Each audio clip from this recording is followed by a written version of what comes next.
So, what if healing was what we really focused on a regular basis, on a daily basis? Here are all the things and the ways that healing can be achieved and looks like. We have this multifaceted approach on earth to healing ourselves. Healing only happens within ourselves, but we can use different techniques that also focus on different healing remedies outside of ourselves. So, one of the first things for me in order to heal is to pause. Just stop, pause, take a break, take time out for ourselves, and focus on who we are, where we are, and why we are there. So we can use all of these different techniques, deep breathing techniques. We can do trust exercises. We can do, as I said before, take a pause in our lives. We can also invite others to join us. We can admit and allow ourselves to face things that we wished not to face when it was too painful for us. We can learn to accept ourselves as we are, and in doing so we accept others. We can greet ourselves every morning instead of just jumping up and rushing about. We can start noticing our heartbeats. We can start noticing everything in our lives that either detract from our healing or enhances it. But the most important thing I think we can do is to allow time to listen, to just pause and listen to our own heartbeats. We can embrace ourselves on every level, but to embrace ourselves on a cellular level means true healing. We can start observing how we feel in certain situations, what we do not feel in certain situations, and then we can begin to attend to ourselves this way and begin to appreciate all the many ways, so many things on earth that have been given to us, that have been bestowed to us as gifts to heal ourselves. One of the most important things is to realize that there's actually a species-specific diet. So here on this chart, you will see, according to the anatomy, what is the optimal diet. And if you look at this, you can even look at the circadian rhythm, the mouth opening, the jaws, so many things that lead us to what our species-specific diet is. And this is one of the main causes of the lack of healing and why we have no energy to even focus on our own healing. This is critical. It's really important.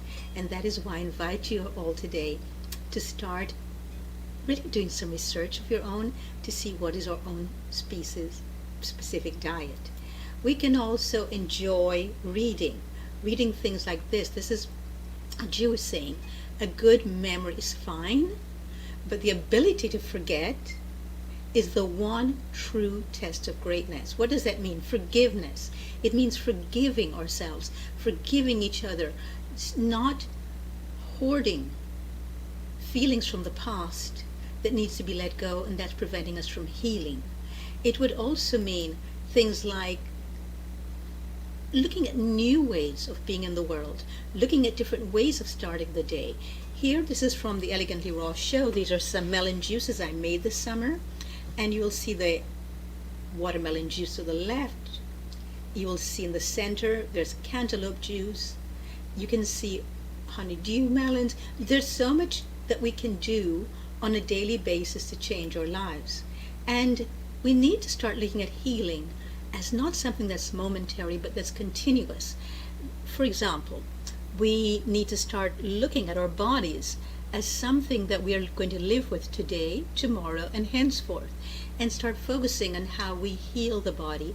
Look at all the signs from the body. We need to start feeling and sensing what the body is telling us and accepting it. We need to be in the moment, in the here and now, and deep breathing helps us to do that. I believe that deep breathing ought to be taught in schools. It's really, really important. We need to be grateful, to be thankful. We need to be aware that there's so many things that we can do that will not only just create healing, but also that will foster it and lead us to a place where healing will become a daily occurrence in our lives. It's not just something that we want to do from time to time. For example, do you know about Shirin Yoku? So it's a therapy that was developed in Japan during the 1980s, and I've put it up here in the at the bottom of the page, and it's now becoming, would you believe, a cornerstone of preventive health and healing in Japanese medicine. I would love to see the spread, and it is spreading. It is spreading to so many more places, and I'm really glad to see that. And did you know that researchers primarily in Japan and in South Korea have conducted studies on the health benefits of spending time amongst the trees, my favorite beings on earth. And in their studies, they have been demonstrating that what the Japanese call forest bathing, which some people are now calling forest therapy, affects totally and helps to calm the neurophysiological effects through changes in the nervous system, thereby reducing the stress hormone cortisol and boosting the immune system. So every study conducted thus far about this forest bathing has demonstrated reductions in stress, in anger levels, in anxiety, in depression, and even in sleeplessness throughout the participants. After just about 15 minutes of forest bathing, they've also noticed that the blood pressure dropped. It was high before. Stress levels are reduced, and concentration and mental clarity improve. So there are now 44 accredited Shinrin Yoku forests in Japan, and we're going to be hearing a lot more about this in the future. I completely believe this. So there's so many things we can do. Some people prefer to go to crystals and bring crystals in their life to enhance their own vibrational energy or the vibrational energy of a food. So if they put crystals beside it, for example, or when they're making the food, they have crystals with them. If you notice on the Elegantly Raw show, I have crystals on the table. If you pay attention, you will see that. Some of us are going to juicing today because I was fasting before. I am going to be juicing these blackberries. Berries are excellent for helping us to heal. Now, what would it look like if healing was our first priority, and then our jobs, our careers, our family, and everything took second place? It means not only would we begin to like ourselves and appreciate ourselves, we'd want to be with ourselves, but we would then appreciate others more. It would mean that others would appreciate us more and want to be with us more as well. So it's like this train that as we go along, we just pick up more speed. So instead of focusing on the career, on wanting to be married or keeping the marriage going, what if we focus on healing ourselves instead? Because when we heal, everyone around us heal. It's like a domino effect. So this is something that I'm inviting you all to think of doing and start focusing on you and on healing. There's so many therapies. You can just take Epsom salt and have a bath on a regular basis. You can go for daily walks. You can go for hikes. You can go running. You can hang out by the beach. You can watch a sunset. You can just spend time focusing on all the things that make you peaceful and calm and happy. But most importantly is focusing internally. Just being quiet enough and listening to the heartbeat. Listening to your breath. Being aware of the lungs. Being aware that you have a body. And what an incredible gift. I think we've won the lotto by being here on earth in a body. Finding all the different ways in which our bodies work, beginning to research it. Yes, it would be wonderful if we were taught this in schools, and if we are not, we can change it. And there are programs like the ones that I have about moving to your next level of your health and well-being that you can take that will retrain you in ways that you didn't learn before in school. So there are many of us having programs like this now that do help you to get there. So think about, what would your life look like if healing becomes your first priority. Just think about it and then try to embrace it bit by bit. If you like going to the desert, if you like spending time with flowers, maybe you take up flower therapy. Maybe you start learning to study ikebana and working with flowers. Maybe you prefer woodwork. If you like woodwork or carpentry and you have never had a chance to do it, maybe this is the time to do it.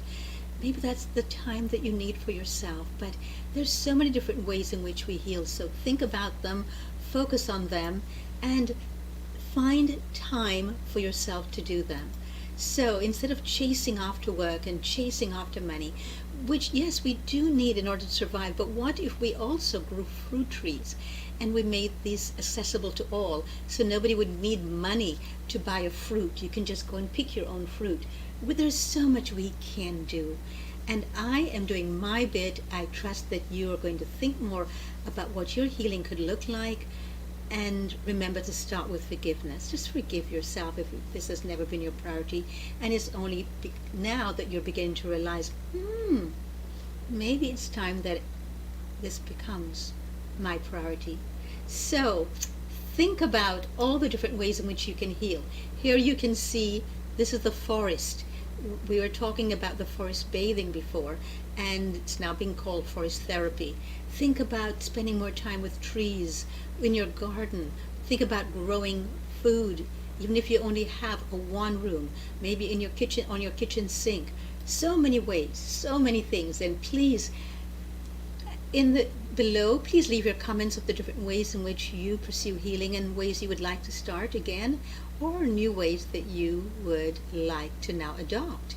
And please tune in every day at this time for more of these elegantly raw tidbits. Please make sure you subscribe and click the notification button if you're interested, and if not, just know that you matter. That's why I do these. So until next time, which means Monday, from Monday to Friday we do this. Be well, be bold in your choices, and just be mindful of these choices.